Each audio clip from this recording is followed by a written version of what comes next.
வணக்கம். இந்த நாள் உங்க எல்லாருக்கும் ஒரு அற்புதமான நாளாகவும், ஆரோக்கியமான நாளாக அமைய மனமார்ந்த வாழ்த்துக்கள். இப்ப எத பத்தி பார்க்கலான்னா, ரொட்டீன். எல்லாருக்குமே எல்லா விஷயத்திலுமே ஒரு ரொட்டீன் இருக்கும். பிடிச்சாலும் பிடிக்கலனாலும் அந்த ரொட்டீன தான் பெரும்பாலும் ஃபாலோ பண்ணுவாங்க. ஆஃபீஸுக்கு கிளம்புற நேரமாகட்டும், வீட்ல சமைக்கிற நேரமாகட்டும், எந்திரிக்கிற நேரமாகட்டும், எல்லாமே ஆல்மோஸ்ட் ஒரு 80% ஒரே மாரி தான் இருக்கும். எல்லாருக்குமே எல்லா விஷயத்திலும் ரொட்டீன் இருக்கும். அந்த ரொட்டீன் நமக்கு ஹெல்த்தியான ரொட்டீனா இருந்தா, ரொம்ப ரொம்ப நமக்கு ஃப்யூச்சர் ரொம்ப நல்லாயிருக்கும். அதுலயும் இப்ப இருக்கிற இந்த சிச்சுவேஷன்ல எல்லாருக்குமே இப்ப நான் சொல்லப்போற இந்த ரொட்டீன் ரொம்ப ரொம்ப அவசியம். அது வேற எதுவும் பார்க்கல. இது வேற எதுன்னா, ஸ்லீப் ரொட்டீன் தான். இந்த ரொட்டீன் இன்னைக்கு யாருக்குமே சரியாவே இல்ல. எல்லாமே மிஸ்மேட்ச்சா தான் இருக்கு. லேட்டா சாப்பிடுறாங்க. அதனுடைய விளைவு லேட்டா தூங்குறாங்க. அதுக்கப்புறமா லேட்டா தூங்குறதோட விளைவு நெறைய ஹெல்த் இஷ்யூஸ ஃபேஸ் பண்றாங்க. காலை எந்திரிக்கிறதுக்கு எந்திரிக்கணும்னு நெனைக்கிறாங்க. அலாரம் வைக்கிறாங்க. அத ஸ்னூஸ் பண்ணி அதுக்கப்புறம் மொத்தமா ஆஃப் பண்ணிட்டு, அதுக்கப்புறம் மொத்தம் இழுத்து போத்திக்கிட்டு, அவங்க நெனைச்ச நேரத்த விட ரொம்ப லேட்டா எந்திரிச்சு, ஹரிபரியா கெளம்பி, சாப்பிட்டும் சாப்பிடாம, திபு திபு திபுன்னு ஓடி, இப்படி தான் ஆல்மோஸ்ட் எல்லாருக்குமே அப்படிதான் இருக்கு. ஸ்கூல் பசங்கள்லேருந்து வேலைக்கு போறவங்க வரைக்கும். இந்த மாரியான அதுவும் ஹெல்த்தியான ஸ்லீப் ரொட்டீன் இல்லன்னா, ஃபர்ஸ்ட்டு என்ன நடக்கும் அப்படின்னா, டைஜஸ்டிவ் ஃபுல்லா அடி வாங்கிடும். உடம்பு தன்னைத்தானே சரி பண்ணிக்கிற நேரம் ராத்திரியில் தான். அதுலயும் குறிப்பா 11 மணிலேருந்து 3 மணி வரைக்கும் நம்ம படுத்துக்கிட்டு தான் இருக்கணும். இப்படி அட்லீஸ்ட் முழிச்சு தூக்கமே வராம முழிச்சுட்டு இருந்தீங்கன்னா படுத்துட்டு இருக்கணும். படுத்துட்டு இருந்தோம்னா, எப்படி ஊர்ல முனிசிபாலிட்டிக்காரங்கலாம் குப்பைலாம் பெருக்கி எடுத்துட்டு போறாங்களோ, அந்த மாரி நம்ம உடம்புக்குள்ள இருக்கிற எல்லா கழிவுகளையும் அப்பதான் கிளீன் பண்ணி, அந்தந்த உறுப்புக்கு கொண்டு போய் சேர்க்கிற நேரம் தான் அந்த 11-3. இந்த 11-3ல நாம தூங்கிக்கிட்டு இருந்துட்டோம்னா தப்பிச்சோம். அப்படி தூங்காம முழிச்சுக்கிட்டோ, ஏதோ ஒரு வேலைய செஞ்சுக்கிட்டே இருந்தோம்னா, அந்த கிளீனிங் வேலை இப்ப நீங்க வீட்ல பெருக்கிட்டே வரீங்க, பின்னாடியே யாரோ ஒருத்தர் குப்பை போட்டுட்டே வந்தா உங்களுக்கு எப்படி இருக்கும் உங்களுக்கு? அதுதான் பெரும்பாலும் பண்ற ஒரு விஷயம்.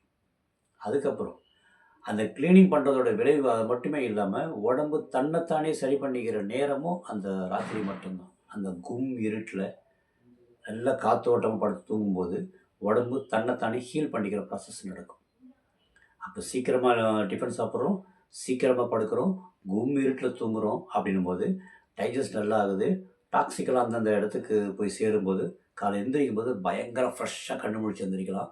வயிறு ஏன்னா டாக்ஸிக் எல்லாமே அந்தந்த உறுப்புக்கு போனதுனால, வயிறு ரொம்ப லேசா இருக்கும். ஃப்ரீயா இருக்கலாம்.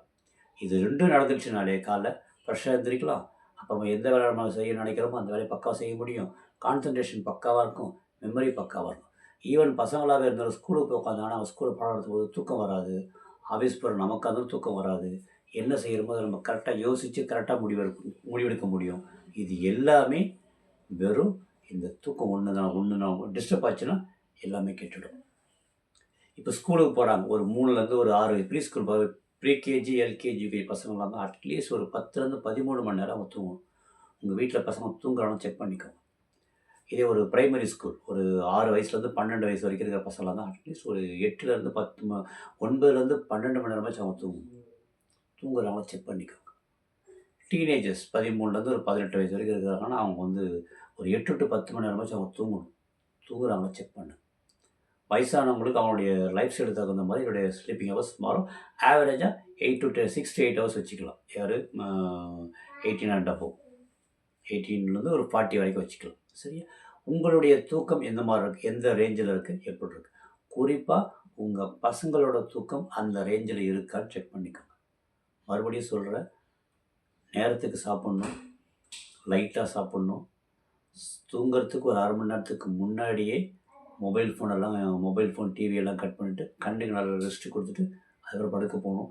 ஈவன் முடிஞ்சா போயிட்டு ஒரு முறை பிரஷ் பண்ணிட்டு, அழகா ஒரு முறை ஒரு வார்ம் வாட்டர் சுடு தண்ணியோட வார்ம் வாட்டர்ல குளிச்சுட்டு படுத்தீங்கன்னா, பயங்கர ஃப்ரெஷ்ஷா இருக்கலாம். அப்படியே படுக்கும்போதே, அன்னைக்கு ஒரு நாள் ஃபுல்லா நடந்த விஷயங்கள்ல, எதெல்லாம் நல்ல விஷயம் நடந்ததோ, அதெல்லாம் ஒரு முறை அசை போட்டுட்டு, ஈவன் வீட்ல குட்டி குட்டி பசங்க இருந்தாங்கன்னா, அந்த பசங்கள பக்கத்துல படுக்க வச்சுக்கிட்டு, ஏதாவது குட்டி குட்டி கதைகள், சின்ன சின்ன ஸ்டோரீஸ், மாரல் ஸ்டோரீஸ் சொல்லிக்கிட்டு, அப்படியே தூங்குற அந்த ரொட்டீன்குள்ள கொண்டு வந்துட்டீங்க அப்படின்னா, உங்க பசங்களோட பிரெயின் பயங்கர சூப்பரா இருக்கும். கட் ஹெல்த் நல்லாயிருக்கும். டைஜஸ்டிவ் ட்ராக்ட் நல்லாயிருக்கும். நேரத்துக்கு எந்திரிப்பாங்க, நல்லா சாப்பிடுவாங்க, நல்லா படிப்பாங்க.